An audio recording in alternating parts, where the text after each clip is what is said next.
If you've ever driven a long stretch of interstate after midnight, you already know the specific kind of quiet I mean. It's not silence. Never silence. It's the hum of tires, the white lines ticking by like a metronome, and a windshield full of reflected dashboard light. Mile markers pass every 60 seconds or so at highway speed, somewhere around marker 4. Your brain stops consciously registering them. It files them under unimportant and moves on. That's exactly what makes them the perfect place to hide something. Every mile marker in America exists because a survey crew measured it, a state agency approved it, and a manufacturer stamped it with a tracking number. On paper, every sign is connected to a purchase order, an installation date, and a maintenance file.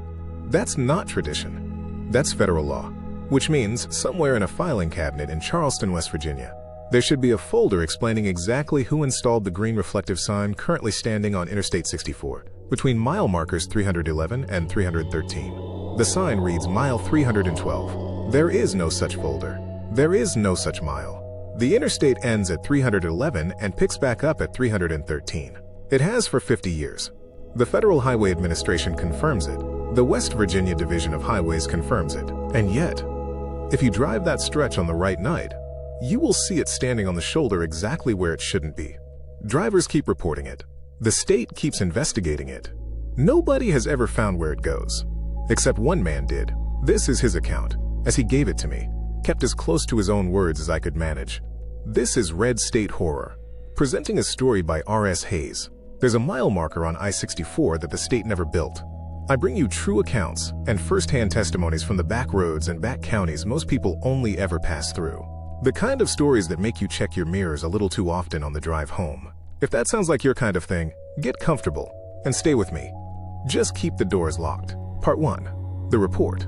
My name is Caleb Mercer. I'm 34, and I've spent almost 12 years working for the West Virginia Division of Highways. Most people assume highway work means fixing potholes. It doesn't.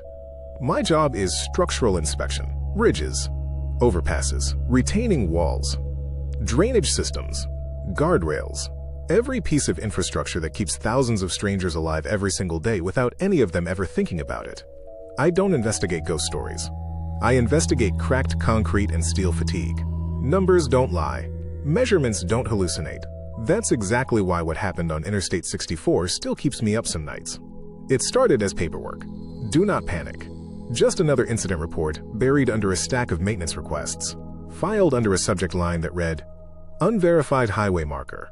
Normally, reports like that mean vandalism. Kids stealing a sign. Someone is spray painting over the reflective lettering. Every so often, a farmer clips one with heavy equipment. Routine. This one was different. 7 separate complaints, filed over 5 days, 7 different drivers. Different ages, different hometowns, different reasons for being on that stretch of road. And every single statement described the same thing, almost word for word. I passed mile 311. Then I saw mile 312. I didn't take it seriously. Late-night mountain driving does strange things to people. Fatigue messes with depth perception. Fog messes with distance. It's easy to convince yourself you saw something that was never there. Then a state trooper filed a report, and that changed things. Trooper Daniel Haskins had patrolled that stretch of I-64 for almost 19 years. He wasn't a man who exaggerated. His reports were famous around the department for being almost annoyingly thorough. Every weather condition, every skid mark, every quote from every witness. If Haskins put his name on something, people listened. His report included one photograph. I opened it at my desk.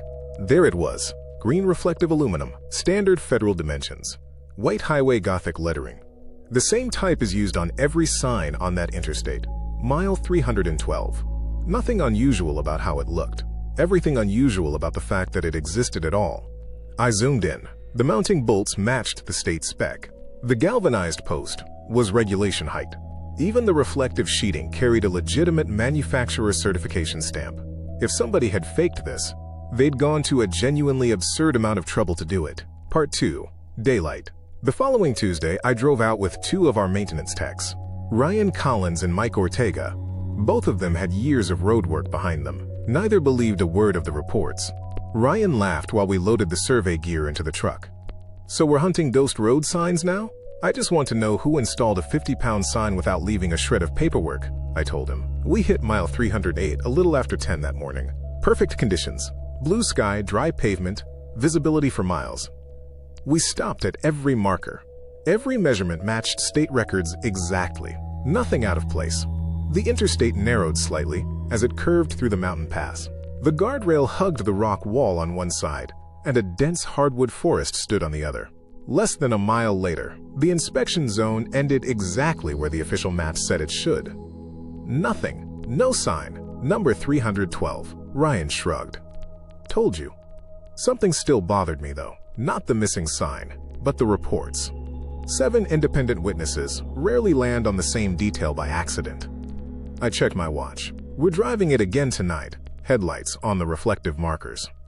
Nobody argued. Before we head back out onto that highway with Caleb, if you're new to this channel, welcome. I put out one story like this every single week. First-person accounts, told slowly, are meant to be listened to with the lights off. If you want to make sure you don't miss what happens next, go ahead and hit subscribe. It genuinely helps this channel keep growing, and it costs you nothing but a second. Alright, let's get back on the road, because it's about to get dark out there. Part 3. The sign. Sunset came early behind the mountains. By the time we made it back, the interstate looked like a different road entirely. The trees were swallowing what light was left, long shadows stretching across the pavement.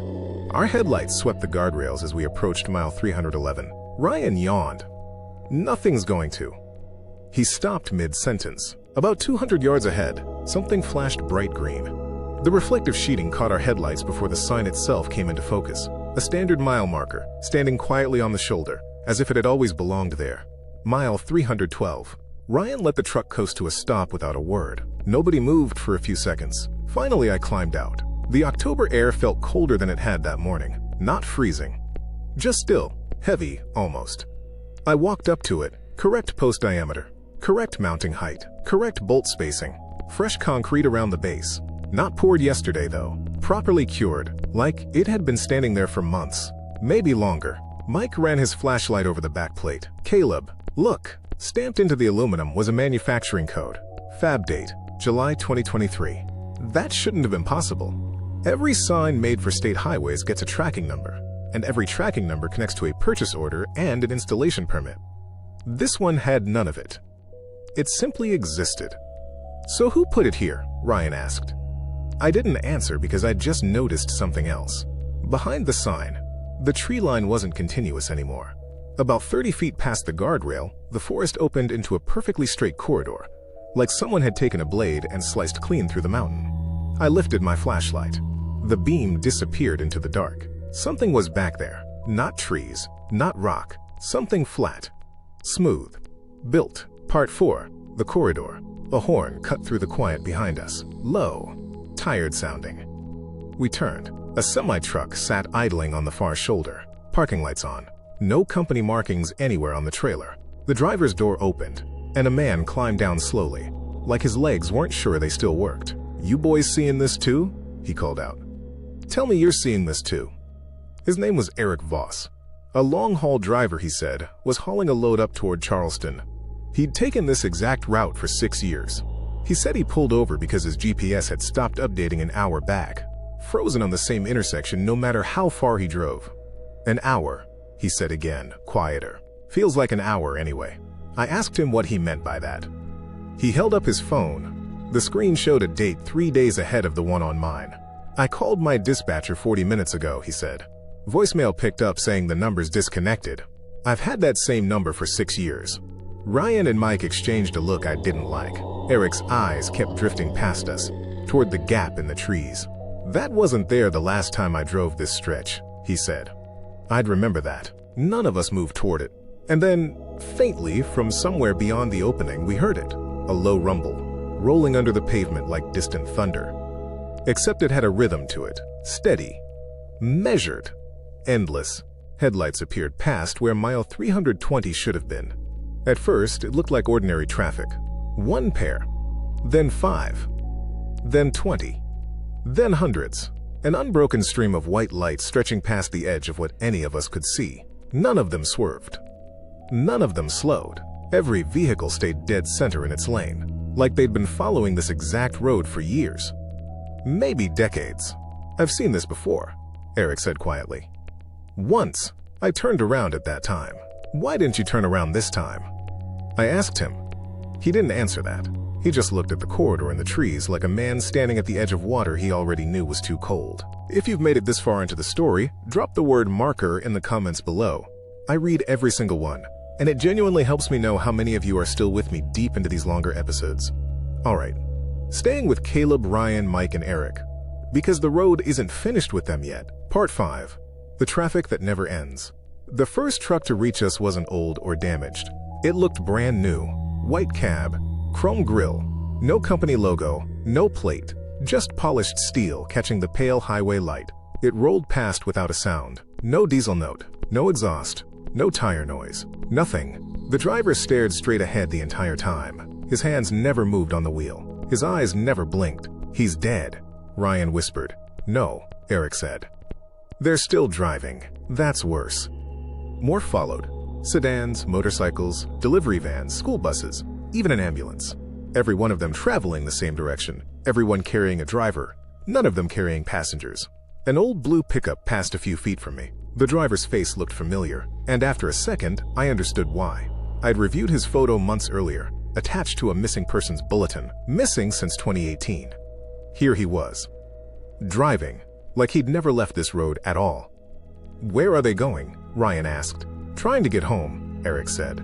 But they forgot where home is. The temperature dropped without warning. Frost crept along the guardrails. The lane markings shimmered under a thin skin of ice, and still, the traffic never slowed. Perfect spacing, perfect speed, like they were obeying rules older than any of us. Then, every vehicle activated its turn signal at once. Thousands of synchronized clicks in the dark. Left, left, left. Every driver merged toward an off-ramp that hadn't existed a second earlier. 4 lanes wide, leading into a structure half swallowed by fog. It looked almost like a toll plaza, except there were no booths. Just darkness under a concrete roof. Vehicle after vehicle rolled into it. None came back out. My phone buzzed. No service bars. And yet the screen lit up anyway. One notification. West Virginia Division of Highways. I opened it. One line. Inspection report complete. Below that, my own employee status. Deceased. Date of death. Today. Ryan checked his phone. Same message. Mike checked his. Same message. 3 of us were declared dead, hours before we'd ever left the office. Ryan hurled his phone onto the pavement. The screen shattered against the asphalt. A new phone was already sitting in his jacket pocket. Already lit. Already showing the same words. Part 6. Welcome home. Ryan pulled his wallet out with shaking hands. His driver's license photo was still his own. His name was still Ryan Collins. His address wasn't. Instead of Charleston, West Virginia, it now reads Route 312. No city, no county, no state, just a road that officially did not exist.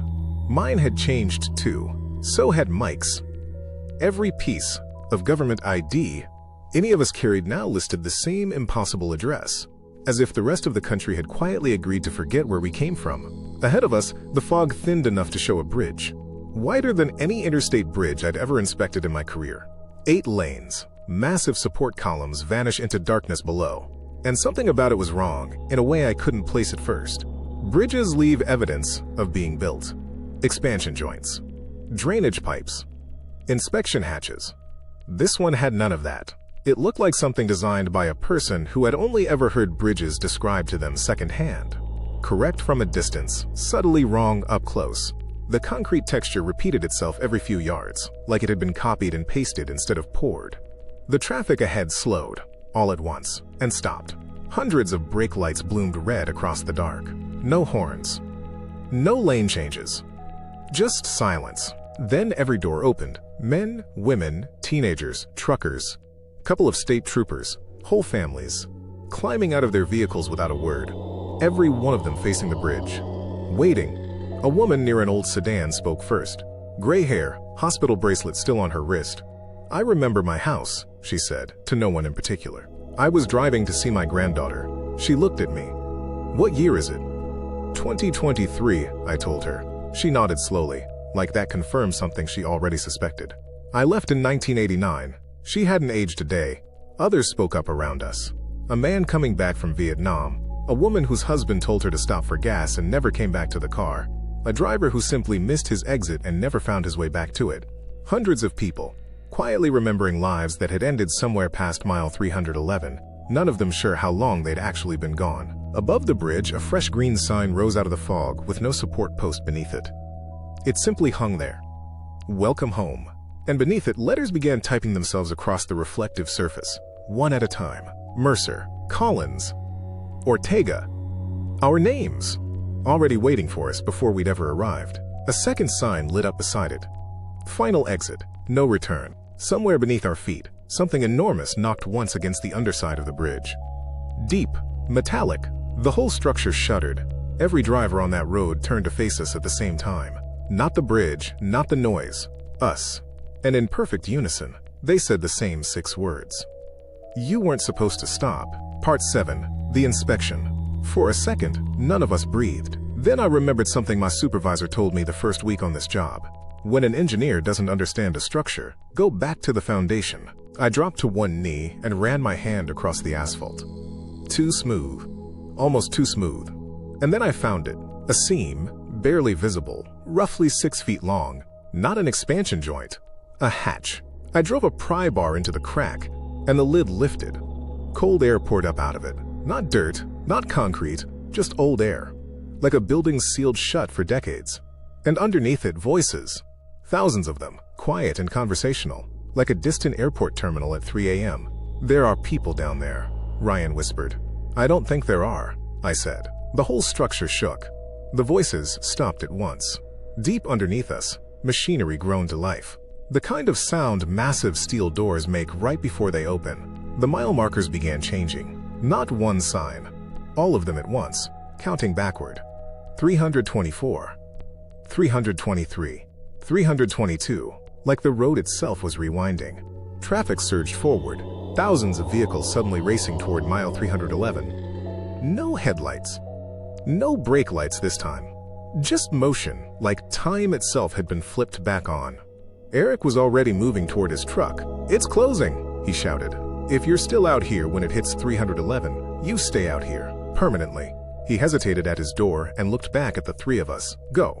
I'll hold the corridor open as long as I can. Eric. Go, Caleb. We ran. The mile markers vanished the instant we passed them, sections of shoulder collapsing into darkness beneath our feet. The ground bulged and cracked with every step, as if something enormous were tracking us from beneath the road. Mike stumbled once.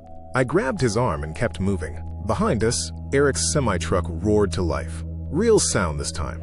Diesel and grinding gears and tires on pavement. Reality snapping back on like a switched breaker.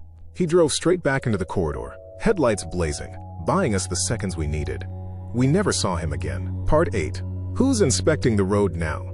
The original mile marker came into view. 311, standing exactly where it belonged. Guardrail beyond it, forest, moonlight. Ryan vaulted the rail first, Mike right behind him. I was only a few steps back. Then I heard my name. Not shouted. Almost gentle. Caleb. I stopped. Against every instinct I had, I looked back. The highway was gone. No bridge, no traffic, no lights. Just darkness between 2 rows of silent trees. Standing exactly where mile 312 had been was a man in an orange safety vest and a white hard hat. Reflective stripes catching moonlight that shouldn't have reached that far into the corridor. He looked exactly like me. Same beard, same jacket. Even the same crack runs through the shell of his helmet. He smiled, not cruelly, almost sadly. Who's inspecting the road now? He asked. I didn't answer. I couldn't. The trees closed like a curtain being drawn, sliding together without a sound, and the opening was simply gone. Unbroken guardrail, unbroken forest, nothing behind it but woods that had, as far as anyone could ever prove, always been there. Ryan grabbed my shoulder. We have to go. I nodded. Neither of us looked back again. The official investigation ran 6 weeks. The department's conclusion blamed an unauthorized sign installation, likely vandalism. Case closed. No contractor was ever identified. No fabrication records ever surfaced. Nobody stepped forward to claim responsibility for a sign that, according to every record that mattered, had never been manufactured. Our photos from that night had all been corrupted. Every file showed nothing but an empty forest. GPS data from our trucks placed all 3 of us on I-64 the entire night. No detour, no gap in the timeline. Nothing that would ever hold up as proof to anyone who hadn't been standing there. There was no record of Eric Voss. No trucking company matched the name. No missing driver report was ever filed that fit him. Mike transferred to another district 2 months later. Ryan retired early and has never once spoken publicly about that night. As for me, I stayed. Somebody has to keep inspecting those roads. Every October, usually the second week, another report comes in. Different driver, different county, same statement, almost word for word. I passed mile 311, and then I saw mile 312. The department still sends someone out to look. They never find anything. At least, that's what the paperwork always says. A few months ago, I drove that stretch myself, one last time, just before sunrise. The road looked completely ordinary. A guardrail, a forest, and nothing else.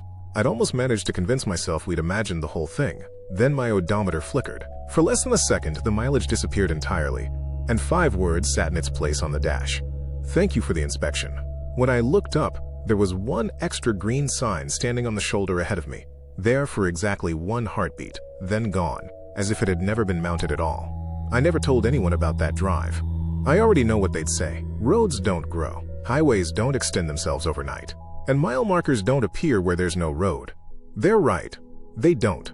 Unless somebody is still out there building it. 1 mile at a time. Somewhere just past mile 311. If you ever find yourself driving a lonely interstate after midnight, and your GPS loses signal, pay attention to the mile markers. If you pass 311, and you see 312 waiting quietly in your headlights, don't stop. Don't get out. And whatever you do, don't take the next exit. If you made it all the way to the end of this one, drop marker in the comments. I want to know you're still out here with me. This is Red State Horror. I'll see you next Thursday.